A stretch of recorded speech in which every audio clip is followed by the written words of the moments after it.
दे देते, मतलब अशोक आंदोलन क्या क्या है, क्या उसको डिफाइन कर देंगे। तो लिखेंगे यह आंदोलन ब्रिटिश उत्पादों को खत्म करने, अंग्रेजी शैक्षणिक संस्थाओं में परहेज करने, अंग्रेजी सरकारी नीतियों पर रोक लगाने, ब्रिटिश पदों को इस्तीफा देने के लक्ष्य के साथ मतलब शुरू किया गया।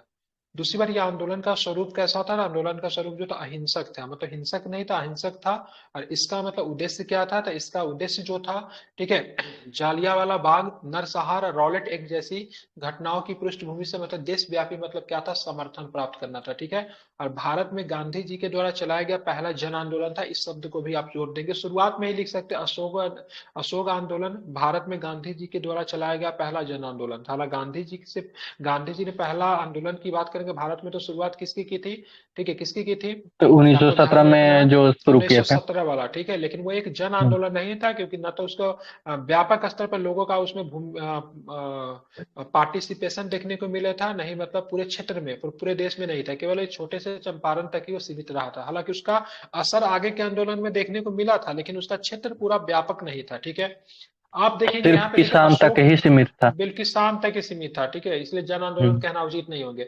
मेरा प्रश्न क्या, अशोक आंदोलन क्यों समाप्त हुआ? तो हम सीधे इसकी भूमिका बनाते हुए सीधे हम लोग वहीं पे पहुंचेंगे, ठीक है। हम्म। देखेंगे उसको, मतलब इधर उधर नहीं करेंगे से क्या हुआ नहीं हुआ, कौन पार्टिसिपेट किए गांधी जी के द्वारा, कौन शामिल थे, गांधी जी कहाँ से आए नहीं आए, गांधी जी कहाँ रुके, इन सब इन सब चीजों को मतलब वो नहीं करना है, ठीक है। सिंपल सा प्रश्न को टू द पॉइंट चलना। आप देखेंगे असहयोग आंदोलन निम्न कारणों से मतलब समाप्त हुआ। क्या कारण था? तो सबसे पहले आप देखोगे चौरा चौरी त्रासदी के बाद गांधी जी ने 1922 में भारतीयों से मतलब निराश हो गए, ठीक है। यहाँ पे एक पॉइंट आप जोड़ दीजिएगा, गांधी जी ने चौरा चौरी कांड को हिमालय जैसी भूल बताई, ठीक है, ध्यान में रखेंगे, हम्म। ठीक है। इसको आप जोड़ सकते हैं, अच्छा लगेगा आपका प्रश्न।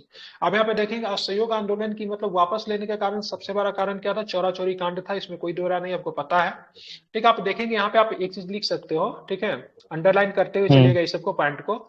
उत्तर प्रदेश में चौरा चौरी में जगह है जहाँ पे पुलिस ने आंदोलन के प्रदर्शनकारियों के संघर्ष के दौरान हिंसक भीड़ ने एक पुलिस थाने में आग लगा दी, जिसमें से 22 पुलिस कर्मियों की मतलब क्या होती है? मौत हो जाती है, ठीक है। गांधी जी ने यह कहकर हम्म। अभियान रोक दिया कि अहिंसा के माध्यम से सरकार के खिलाफ उठने के लिए तैयार नहीं है, ठीक है। तो गांधी जी ने यह कहा से अहिंसा माध्यम नहीं हो सकता है, मतलब स्वराज लेने का माध्यम क्या हो सकता है? अहिंसा नहीं हो सकता है, ठीक है। और गांधी जी ने यहाँ एक बात और भी कहा से हमारा देश, ठीक है, हमारा देश अभी आजादी के लिए मतलब क्या है? तैयार नहीं है, ठीक है। ध्यान रखिए, ये सब सारे हम्म। फैक्ट को आप थोड़ा पढ़ोगे, जैसे हम एक्सट्रैक्टर वगैरह इसमें चलाएंगे तो आप ये सारे फैक्ट को आप ऐड भी कर सकते हैं, ठीक है। मोतीलाल नेहरू और जैसे नेताओं ने केवल हिंसा के छूट पिटू के कारण अभियान को निलंबित करने का विरोध हुआ। मोतीलाल नेहरू और चितरंजन दास जैसा नेताओं ने क्या कहा था से मतलब ये इसी तरह की बात हो गई से मतलब कोई घटना मतलब क्या हुआ, कोई घटना मतलब तमिलनाडु में घटता है और उसकी सजा मतलब बिहार के लोगों को दी जाती है, ऐसा कुछ स्टेटमेंट है जो मुझे याद नहीं आ रहा एक्चुअली में, लेकिन वो स्टेटमेंट को हम हम्म। लोग इसमें डाल सकते हैं। और इसी वजह से स्वराजी जो थे, मतलब मोतीलाल नेहरू चितरंजन दास थे, हालांकि बात को नहीं भी लिखेंगे तो चलेंगे, अलग भी बन जाते क्योंकि गांधीवादी विचारधारा से उनकी विचार नहीं मिलती है। असहयोग आंदोलन के कारण किन कारणों से समाप्त हुआ? था मुख्यतः यही कारण थे, सबसे प्रमुख कारण था चौरा चौरी घटना, ठीक है। चौरा चौरी घटना को चाहेंगे तो थोड़ा सा हम लोग मतलब इसको, थोड़ा सा हम लोग इसको बढ़ा के मतलब लिख सकते हैं। जैसे आप बात लिख करेंगे सकते थोड़ा हैं। सा इसमें लिख देंगे, सी आर दास की बात में मोतीलाल नेहरू, रविन्द्रनाथ टैगोर जैसे नेताओं ने गांधी जी को यह कहते हुए आलोचना की कि भारत अहिंसक आंदोलन के लिए तैयार नहीं है, ठीक है। ध्यान रखिए, भारत अभी अहिंसक आंदोलन के लिए तैयार नहीं है, ठीक है। गांधी जी जो हम्म। थे चौरा चौरी वाली घटना से बहुत अधिक मतलब आहत पिए थे। और मतलब ये घटना जो होती है 5 फरवरी 1922 की होती है, 7 फरवरी, सॉरी, 12 फरवरी 1922 को 12 फरवरी। गांधी जी मतलब क्या कहते हैं? असहयोग आंदोलन को स्थगित कर देते हैं, ठीक है। ध्यान में रखेंगे, स्थगित कर देते हैं, ठीक है। उसके बाद कुछ दिनों के और गांधी जी को अरेस्ट भी कर दिया जाता है, ठीक है। तो मेन जो कारण था असहयोग आंदोलन का वापस लेने का कौन था? चौरा चौरी कांड था। ऊपर में असहयोग आंदोलन को थोड़ा सा बताते हुए, थोड़ा सा भूमिका लिखते हुए, ठीक है, आप क्या करेंगे? चौरा चौरी घटना को सीधे सही तरीके से आप करेंगे, दर्शा देंगे, बस यहीं पे आपका आंसर क्या हो जाएगा? समाप्त होगा, विशेष इसमें नहीं करना है, ठीक है। अब यहाँ पे योजना के विपरीत इस आंदोलन का मूल नियम किसी भी कीमत पर अहिंसा का पालन करना था। गांधी जी के मतलब गांधी जी का क्या कहना था? जब कुछ भी हो जाए लेकिन आपको क्या करना है इस आंदोलन में, मतलब क्या करना? अहिंसा का मतलब क्या करना? पालन करना है। अगस्त 1921 में केरल में मुस्लिम मोपलाओं के विद्रोह के दौरान इसे 2 बार तोड़ा गया। इस आंदोलन कई हिंसक घटनाएं जिससे उदारवादी राय चिंतित हो गए, ठीक है। अब मोपला में जो विद्रोह जो हुआ था, ठीक है, मोपला में जो विद्रोह जो हुआ था, वहां पर भी आप देखोगे तो काफी अधिक मतलब क्या हिंसा हुआ था। इससे भी मतलब इस आंदोलन के जो मूल भाव जो था, इस आंदोलन का मूल भाव क्या था? अहिंसा था। अहिंसा के तोड़ा गया था। ठीक है, इससे भी ये भी एक रीजन था। दूसरा क्या था? दूसरा था चौरा चौरी हादसा। हालांकि ये जानबूझकर नहीं हुआ था, इसने इसने दूसरे को विरोध को उसी तरीके से पालन करने के लिए मजबूर किया जिसने असहयोग आंदोलन में हिंसक हो गया। ठीक है, मतलब ये जानबूझकर घटना नहीं की गई थी, क्रिया के प्रति क्या थी? प्रतिक्रिया थी। ठीक है, ध्यान में रखेंगे। गांधी जी को छोड़कर आंदोलन के हर नेता, ठीक है, एनसीएम का समर्थन किया। एनसीएम कहने का मतलब है नॉन कॉर्पोरेशन मूवमेंट। ठीक है, ध्यान में रखिएगा, ये शॉर्ट लिख दिया, आप लोग मत लिखिएगा, असहयोग आंदोलन लिखिएगा। ठीक है, जिस तरह से इसने हिंसा का रूप ले लिया। बड़े दुख के साथ महात्मा गांधी ने अपने अखबार हरिजन में लिखा, यदि असहयोग सफल होता तो भारत एक वर्ष के भीतर स्वतंत्रता प्राप्त कर सकता था। ठीक है, गांधी जी के कहना था अगर असहयोग आंदोलन अगर सफल हो जाता तो भारत एक वर्ष के भीतर मतलब क्या कर लेता? स्वतंत्रता प्राप्त कर लेता। गांधी जी ने अपनी अखबार हरिजन में इसे मतलब क्या लिखा? लिखा था। ठीक है, ध्यान में रखेंगे। ठीक है, तो ये जो प्रश्न जो था आपका असहयोग आंदोलन क्यों समाप्त हुआ उसको लेकर था। मॉडर्न इंडिया का जीएस पेपर 1 का प्रश्न है। अब मेन क्वेश्चन था कल मैंने आपको जो दिया था उसमें क्या था? भारतीय राष्ट्रीय आंदोलन के उद्भव के कारकों की चर्चा करें। इसमें स्वतंत्रता संग्राम को किस प्रकार मतलब दिशा दी? तो भारतीय राष्ट्रीय आंदोलन, ठीक है, इंडियन नेशनल मूवमेंट का उद्भव के कारणों की चर्चा करना है। इसने स्वतंत्रता संग्राम को किस प्रकार दिशा दी इसको जरा देखेंगे।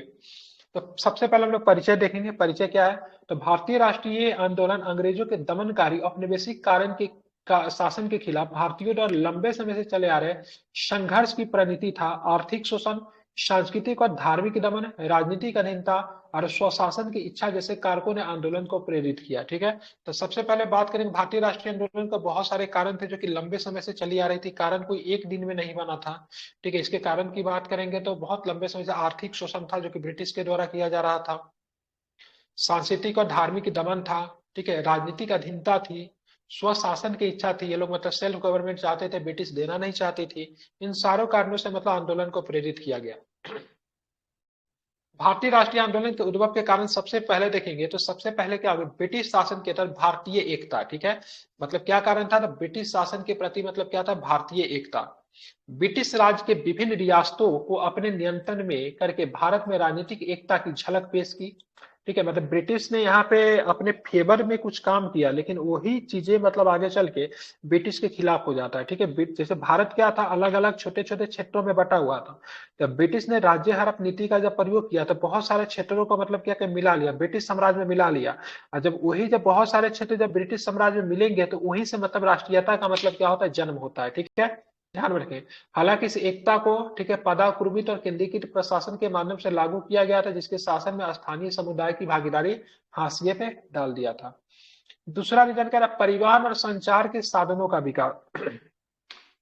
भारत में आधुनिकता का जनक लॉर्ड डलहौजी को कहते हैं। ठीक है, भारत में रेलवे का विकास हुआ। तो रेलवे के विकास, टेलीग्राफ के विकास, सड़क का विकास जो हुआ तो इसने मतलब अनचाहे ढंग से, मतलब ब्रिटिश नहीं चाहते थे भारतीयों का विकास हो, लेकिन मतलब होता है ना कोई काम बुरे तरीके से भी करना चाहे लेकिन किसी व्यक्ति को उसका फायदा मिल जाता, उसी तरीके से ब्रिटिश तो इसको इसलिए लेकर आए थे ताकि वो अपने संचार व्यवस्था को, वो अपने यातायात को, साधन को बढ़िया कर सके ताकि व्यापार की सुगमता प्राप्त की जा सके। लेकिन अनचाहे में भारतीयों का भलाई हो जाता है उससे। ठीक है, और अंग्रेजों ने रेलवे, सड़क, टेलीग्राफ तथा डाक सेवाओं का एक विशाल नेटवर्क बनाया जिससे पूरे उपमहाद्वीप में माल, लोगों का विचार, आवाजाही आसान हो गई। इन बुनियादी ढांचों ने न केवल औपनिवेशिक हितों की पूर्ति की बल्कि भारत के भविष्य के आर्थिक विकास की नींव रखी।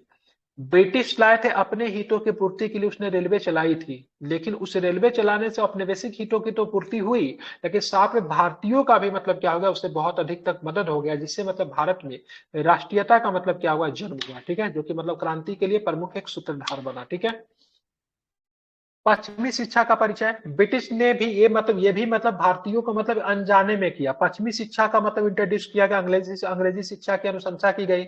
मैकाले कमीशन बनाया गया 34-35 में। भारत को मतलब छोटे छोटे पदों पे मतलब लोगों को मतलब क्या भर्ती करना था, इसलिए अंग्रेजी शिक्षा मतलब दिया गया। जब अंग्रेजी शिक्षा जब ये प्राप्त कर लिए तो पश्चिमीकरण जब इनका हुआ, इनका क्या हुआ? पश्चिमीकरण जब हुआ तो भारत के बाहर क्या चल रहा है, पैरेलल में बहुत सारे युद्ध वगैरह चल रहे, रूसी रशियन रेवोल्यूशन हो गया, वो लोग अमेरिका स्वतंत्रता संग्राम को हो रहे, फ्रेंच रेवोल्यूशन के ऊपर है, तो उसका असर भी मतलब इन लोगों के ऊपर हुआ।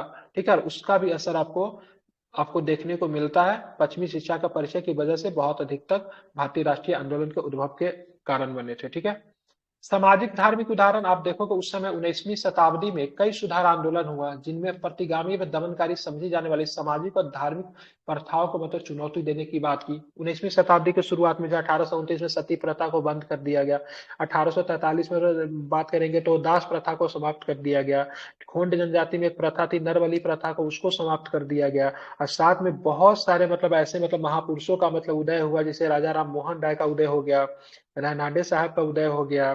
ठीक है, उसके बाद बात करेंगे तो स्वामी विवेकानंद जी का उदय हुआ। इन सभी ने भारत में मतलब राष्ट्रवाद का, आर्य समाज ने मतलब भारत भारतीयों के लिए ऐसा नारा दिया जो कि कहीं न कहीं से मतलब भारतीयों में राष्ट्रवाद मतलब बढ़ाने का मतलब क्या करता है तो कार्य करता है। ठीक है, इस सब चीजों को कोट कर दीजिएगा, एक दो नारा को कोट कर दीजिए। जैसे भारतीयों में राष्ट्रीयता बढ़ाने के लिए सबसे अच्छा नारा क्या होता है, आर्य समाज के द्वारा दिया गया, इंडिया फॉर इंडियंस, ठीक है, भारत के भारतीयों के लिए करो।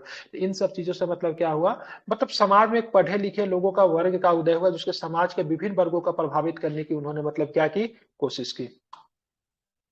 भारत के गौरवशाली अतीत, मतलब यहाँ पे भी आप लिख सकते भारत का क्या था, एक बहुत ही गौरवशाली अतीत है। ठीक है, हमारे वेद को देख ले, हमारे पुराण को देख ले, हमारे महाकाव्य को देख लेते, इनका अतीत जो था, ठीक है, बहुत मतलब पहले से मतलब क्या रहा था, इनका अतीत रहा था। इन सारे चीजों को लेकर मतलब यहाँ पे फिर से मतलब क्या, बैक टू वेदास, ठीक है, वेदों की तरफ लौटो। और जो लोग जब वेदों की तरफ जब पढ़ेंगे, संस्कृत ग्रंथों की पुनः खोज हुई, उनका अनुवाद हुआ, भारतीय इतिहास और दर्शन का अध्ययन हुआ, तो भारतीय अभिजात वर्ग के बीच, ठीक है, भारत के अतीत के पहचान में नए सिरे से रुकी जगाई, राष्ट्रपति प्रवचन के विकास में मतलब क्या हुआ, योगदान हुआ। ठीक है, ध्यान में रखेंगे। प्रेस की भूमिका बहुत अधिक मानी जाती है। सबसे पहले बंगाल गजट 1780 के आसपास में इंट्रोड्यूस किया गया था। उसके बाद भारतीय लोगों का भी मतलब बहुत सारा प्रेस खोले गया। तो प्रेस से मतलब क्या, तो लोगों का विचार प्रेस के माध्यम से जब न्यूज़पेपर में जब छपता था, तो बहुत सारे लोग जो थे उससे मतलब क्या होते थे, उनको लोगों तक मतलब ये चीजें जाती थी, तो उनसे मतलब क्या होता था, तो विचार मतलब सभी लोगों तक पहुंचता था। ये भी मतलब प्रेस की भूमिका भी मतलब बहुत मतलब महत्वपूर्ण भूमिका लिखा है। जैसे द हिंदू हो गया, मद्रास से आती थी, द बंगाल गजट हो गया, अमृत बाजार पत्रिका जिसपे रोक लगा दिया गया था। इन सभी समाचार पत्रों में जनता की राय और आकार देने में, औपनिवेशिक नीतियों के खिलाफ प्रतिरोध जुटाने में मतलब महत्वपूर्ण भूमिका निभाई थी। अब आप देखोगे स्थानीय भाषा साहित्य का विकास के बारे में देखेंगे तो 19वीं शताब्दी में क्षेत्रीय भाषाओं में स्थानीय साहित्य का भी उल्लेखनीय विकास आपको देखने को मिलता है। जैसे बंकिम चंद्र चटर्जी, रविन्द्रनाथ टैगोर, प्रेमचंद जैसे लेखकों ने सामाजिक अन्याय, सामाजिक भ्रष्टाचार, ठीक है, सांस्कृतिक पहचान के विषयों को पता लगाने के लिए साहित्य का उपयोग किया, भारतीय साहित्य का प्रतीक बन गए। जैसे बंकिम चंद्र चटर्जी ने क्या किया, तो उन्होंने आनंद मठ लिखा, वंदे मातरम दिया, जो कि आगे चल के भारत का मतलब राष्ट्रीय गीत बनता है ना। उसके बाद बात करेंगे रविन्द्रनाथ टैगोर जी के, बहुत सारी ऐसी कहानियां आपको देखने को मिली जो कि मतलब भारतीय राष्ट्रीयता का झलक आपको उसमें देखने को मिलता है।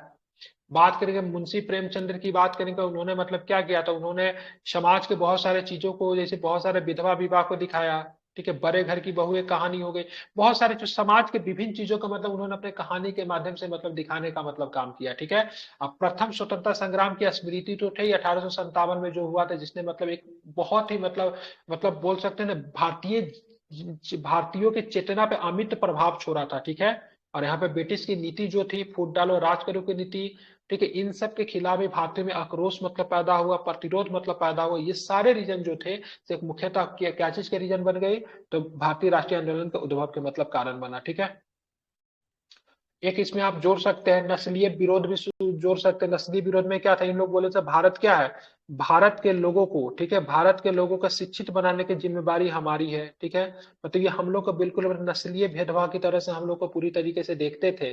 ठीक है, लॉर्ड लिटन की दुष्टता की बात करूंगा तो उसने मतलब क्रूर या संवेदनशील नीति थी उनके समय, प्रेस स्वतंत्रता को प्रतिबंधित कर दिया, वर्नाकुलर प्रेस एक्ट ला के। ठीक है, तो ये सारे रीजन थे। इल्बर्ट भी विवाद हुआ था, इल्बर्ट भी रिपन के समय में हुआ था, जिसमें क्या किया गया था, भारतीय न्यायाधीशों को ब्रिटिश लोगों पे मतलब क्या कर सकते थे, तो वो सजा नहीं सुना सकते थे। ठीक है, भारतीय न्यायाधीश गोरे लोगों को सजा नहीं सुना सकते थे, इसीलिए इसको श्वेत विद्रोह माना जाता है। ठीक है, रिपन के समय में जो हुआ था। ठीक है, क्या बोलते हैं इसको, श्वेत विद्रोह के नाम से जानते हैं। इस विद्रोह में क्या था, सब भारतीय न्यायाधीश केवल भारतीयों को सजा दे सकते हैं, ब्रिटिश न्यायाधीश सबको दे सकती है, लेकिन भारतीय लोगों को इतना तक अधिकार नहीं था, वह यहाँ के न्यायाधीश भारतीय जो कि ब्रिटिश लोगों का सजा तक दे सकते, इसके लिए श्वेत विद्रोह हुआ था। लेकिन सबसे बड़ा जो भारतीय राष्ट्रीय आंदोलन में सबसे बड़ी भूमिका जो होती है, कांग्रेस की भूमिका होती है। प्रश्न भी पूछा जाता है तो भारतीय राष्ट्रीय आंदोलन में कांग्रेस की क्या भूमिका थी। ठीक है। तो सबसे पहले कांग्रेस की स्थापना होगी। शुरुआती दिन में तो कांग्रेस तो आप देखेंगे तो मतलब एक मतलब मुख्य दर्शक बनी हुई रहती है, लेकिन धीरे धीरे मतलब बात करेंगे तो इसमें मतलब आपको चेंजिंग देखने को मिलती है, क्योंकि इसके संस्थापक जो थे एक अंग्रेज शिक्षित थे, आईसीएस के ऑफिसर थे, ठीक है, उन्होंने मतलब इसकी स्थापना की थी।